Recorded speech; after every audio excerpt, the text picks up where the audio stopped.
Hola, soy José Manuel, creador de RaiMed. Bienvenido a tu canal.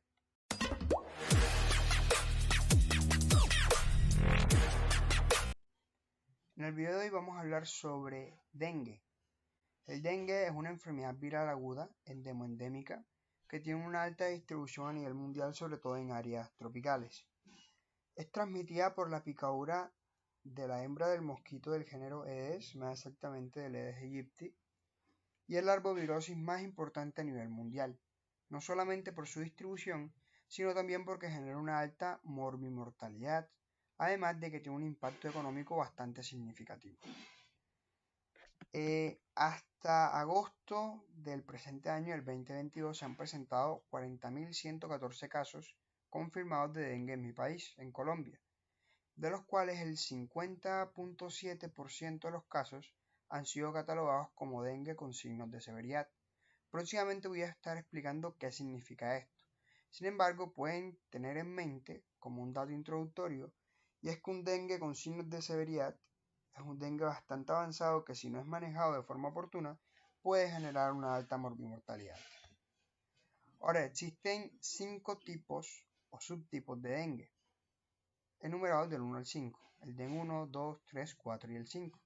Regularmente en Latinoamérica tenemos los 4 primeros. El DEN 5 lo catalogo como nuevo, entre comillas, porque no lo tenemos acá. Sin embargo, en países como Tailandia o inclusive en algunos países de África, sí se presentan muchos casos de dengue por este subtipo. Ahora debemos tener unos puntos claros que debemos recordar en dengue. El primero es que el dengue tiene una presentación muy variable. Podemos tener un paciente totalmente asintomático, pero también podemos tener un paciente con un shock, inestabilidad hemodinámica, que posiblemente pueda morir si no se da un tratamiento oportuno. Entonces, siempre tener en claro esto, y que va a depender del ciclo clínico que próximamente voy a estar explicando del dengue. Ahora, otro punto importante es que nosotros tenemos una inmunidad cruzada temporal por dengue. Me explico. Si a ti te da dengue por DEN 1, por algunas semanas vas a tener inmunidad frente a los otros serotipos, pero posteriormente esta inmunidad desaparece. E inclusive el hecho de que te vuelva a dar dengue por otro serotipo puede generar a que este sea mucho peor. ¿Y por qué? Voy a explicarlo. Supongamos que esta es una célula de tu organismo que está preparado para defenderse contra este tipo de dengue. Supongamos que este es el DEN 1. Pero viene y te pica un DEN 2 después de mucho tiempo, que supongamos es así. Es muy parecido, sin embargo, tiene una morfología un poco distinta. Pero el organismo, al ver que es parecido, dice: hey, yo voy a tomarlo y voy a tratar de eliminarlo porque ya elimina uno bastante similar a él. Y lo que van a hacer las células es tomar al dengue o a este subtipo y básicamente fagocitarlo, meterlo a la célula para posteriormente eliminarlo. Pero esto no va a ser posible, porque en el momento que el DEN entra a la célula, al tener una morfología distinta a la que regularmente la célula está acostumbrada a defender, se va a liberar y va a generar toda la cascada inflamatoria, se va a reproducir y va a generar un compromiso sistémico. A esto es lo que conocemos como pecado antigénico original o también como efecto de Hodgkin. Si te está gustando el video hasta el momento, considera suscribirte a mi canal y activar la campana de notificaciones antes de seguir con el resto del video. Ahora, el dengue tiene 2 ciclos: el cómo infecta y el cómo se desarrolla en cada persona. Ahora, ¿cómo infecta? Todo parte de una persona que estaba enferma con dengue.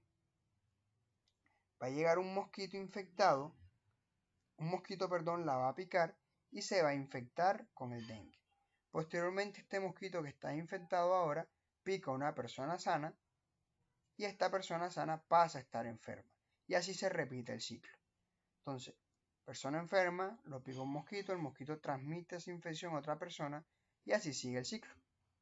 De ahí radica la importancia, como voy a estar comentando próximamente, del aislamiento vectorial de las personas con dengue, para evitar que cuando esa persona se encuentre contagiada, un mosquito la pique y así lleve ese virus a otras personas y se desarrolle la enfermedad.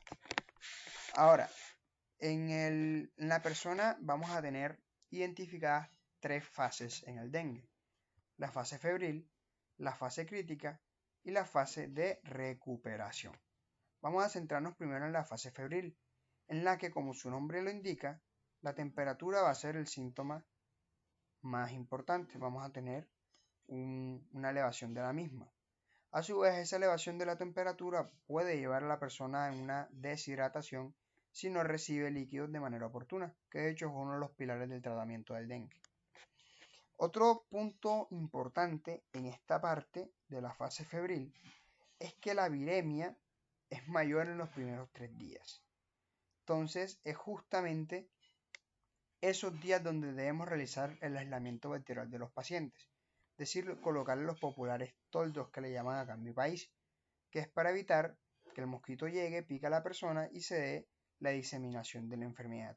De nada sirve que yo le coloque ese aislamiento bacterial a mi paciente en el día 6, porque como podemos ver, ya la viremia en dicha fase no va a estar. Entonces es full importante esa parte. De ahí pasamos a la fase crítica. Se llama crítica porque es la fase donde literalmente está en riesgo la vida de la persona. Y hay algo importante que debemos conocer como profesionales de la salud y que debemos explicarle a nuestros pacientes. Y es que el cese de la fiebre no es igual a resolución de la enfermedad. Porque como podemos ver, en el momento que entramos a la fase crítica es justamente cuando la fiebre cae. Sin embargo, en este punto se desarrolla un daño endotelial y un daño multiorgánico en los pacientes con dengue, por lo cual debemos vigilarlos estrechamente. Si un paciente con el simple cese de la fiebre yo le doy de alta, ese es un paciente que puede complicarse, ya que se va a desarrollar todo el componente de choque, hemorragia y daño orgánico que claramente debemos vigilar en el nivel intrahospitalario. Ahora, en este punto de la fase crítica, sobre todo toma importancia la evaluación de las plaquetas, ya que por ese secundario, ese daño endotelial, va a haber un consumo de las mismas y es donde vamos a encontrar el nivel de plaquetas más bajos. Pero también debemos vigilar la parte del hematocrito, ya que secundario a ese daño endotelial se va a dar una extravasación que no solamente me va a generar edemas, derrames en el paciente, sino también me va a generar una hemoconcentración, que justamente la voy a identificar con la elevación del hematocrito. Ahora, hasta aquí tenemos la fase crítica. Algo relevante también es que listo, nosotros tenemos una clínica, pero lo único que nos va a confirmar la presencia de dengue o no es la identificación de anticuerpos que se generen contra el mismo. ¿Y qué pasa? Que los anticuerpos se elevan después del quinto o sexto día, como lo pueden ver en la gráfica. Después del quinto día es que básicamente vamos a tener unos niveles de IgM, sobre todo, lo suficientemente altos.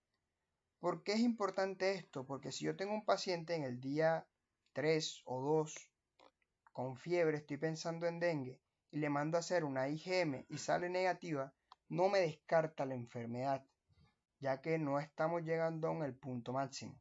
Si yo lo hago al paciente en el sexto o séptimo día y la prueba me sale negativa, en ese punto sí podríamos estar descartando la enfermedad y deberíamos estar pensando en algo más.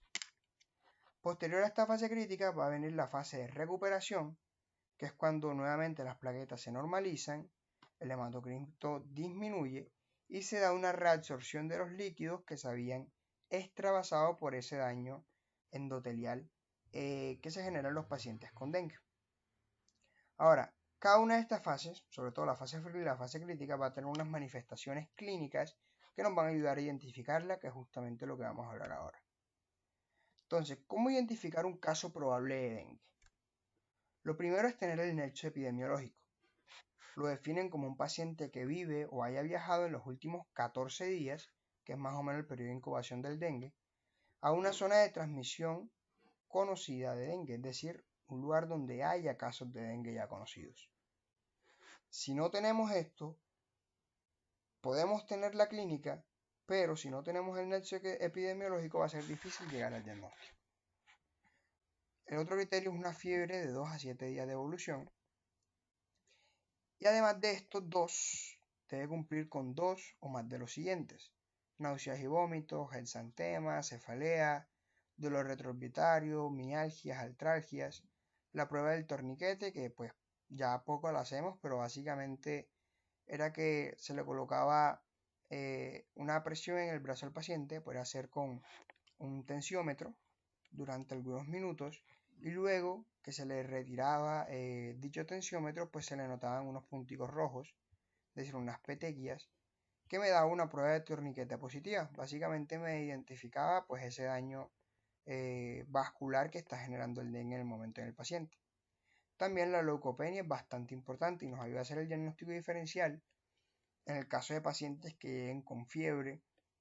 Si tiene una leucocitosis, por ejemplo, vamos a pensar en algo bacteriano, no vamos a pensar tanto en dengue. Pero si tenemos la leucopenia asociada al hecho epidemiológico y demás, podríamos pensar en esta entidad. Ahora, otro punto bastante importante es el niño, sobre todo. En niños no siempre vamos a tener todas estas manifestaciones y simplemente podemos tener fiebre. Entonces, en todo niño que tenga fiebre de 2 a 7 días de evolución, que no tenga un foco identificado y que venga de una zona con dengue, debemos considerar el diagnóstico también. Ahora, esa fase crítica que yo les comentaba, donde se da pues el daño endotelial, la extravasación de líquido y demás, también va a tener unas manifestaciones que debemos identificarlas, ya que de esto va a depender el manejo del paciente.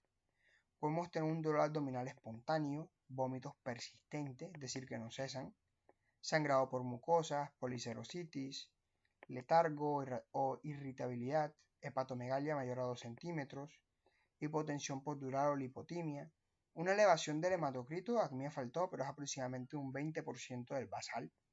Es decir, cuando el paciente llega, nosotros le tomamos un hematocrito y lo vamos a estar monitoreando. Si tenemos una elevación por encima del 20% del que ya teníamos como basal, esto es un signo de severidad. Ahora, ¿qué tenemos como ayudas diagnósticas? Pues el hemograma claramente me va a identificar la trombocitopenia y las alteraciones en el hematocrito. Podemos tener PIR-TP, TPT, enzimas hepáticas, ya que el dengue, esta hepatomegalia justamente se explica, es por un daño, una hepatitis que se genera en el dengue, y por las enzimas hepáticas pueden elevarse.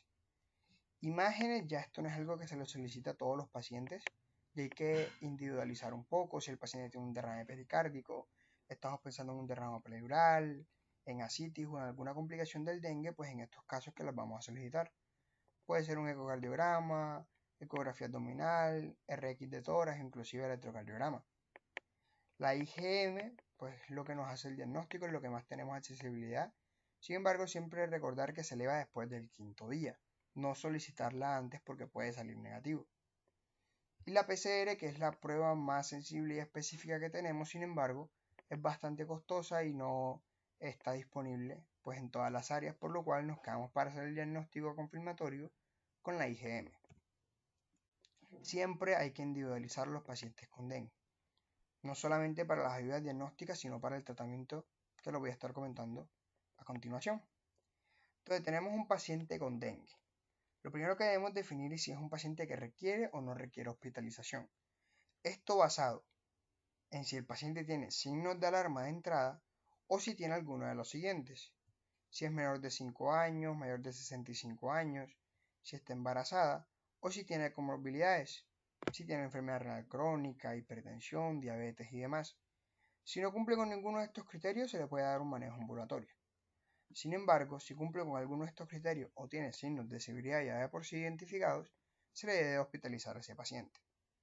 Ahora, si el paciente se hospitalizó por cualquiera de estas causas, debemos buscar de igual forma signos de severidad. Si estos están presentes, catalogamos como un paciente que debe ser hospitalizado con signos de severidad y si no, como un paciente que debe ser hospitalizado sin signos de severidad.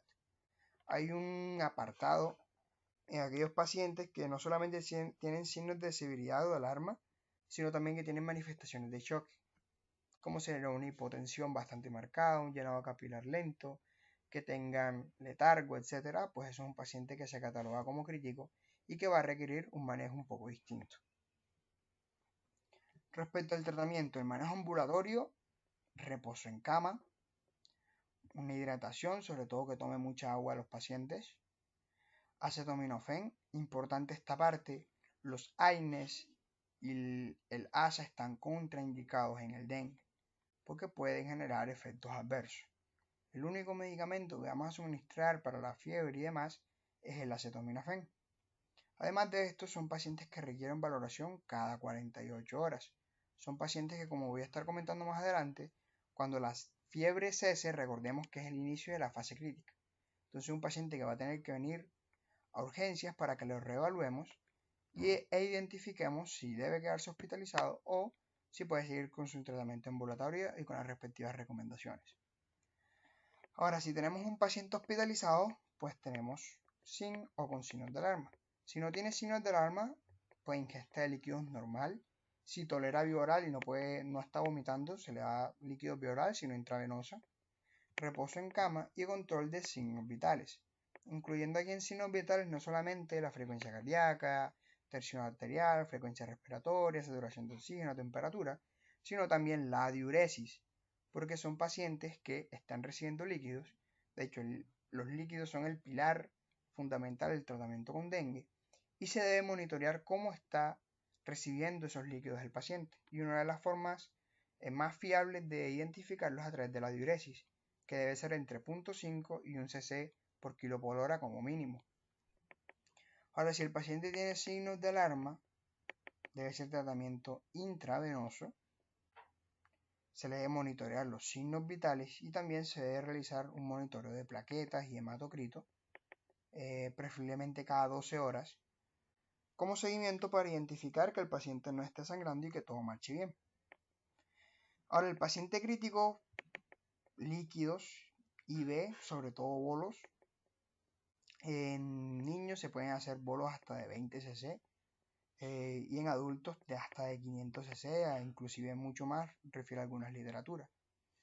Transfusión de glóbulos rojos, pues si el paciente está sangrando. Hay algo que siempre nos dicen a nosotros en la clínica que debemos tener pendiente y es cuando el hematocrito caiga muy rápido. Por ejemplo, tenemos un hematocrito, no sé, en 45 y de la nada se fue a 32. Bajó muy rápido y esto es lo que me está indicando básicamente en un paciente que está crítico, un paciente choqueado, es que el paciente está sangrando y sí o sí va a necesitar tratamiento con una transfusión. Y son pacientes que también en muchas ocasiones van a necesitar soporte inotrópico, inclusive suministrar la albúmina y demás. Son pacientes más de unidad de cuidados intensivos. Respecto al seguimiento, en el paciente ambulatorio es muy importante vigilar la caída de la fiebre, porque como ya he comentado, la caída de la fiebre marca el inicio de la fase crítica. Evaluar por lo menos más de 48 horas al paciente, buscando signos de alarma, que estos estén presentes o no, y se le deben tomar pues niveles de plaquetas y hematocrito al paciente, ya que si estos están en aumento, pues significa que el paciente va mejorando. Ahora, el paciente que está en hospitalización en general, debemos controlar los signos vitales cada 1 a 4 horas, diuresis cada 6 horas, hematocrito y hemoglobina cada 12 horas, y se pueden suministrar otros exámenes, pero ya individualizando, como enzimas hepáticas, TPT, TP, imágenes diagnósticas, etc.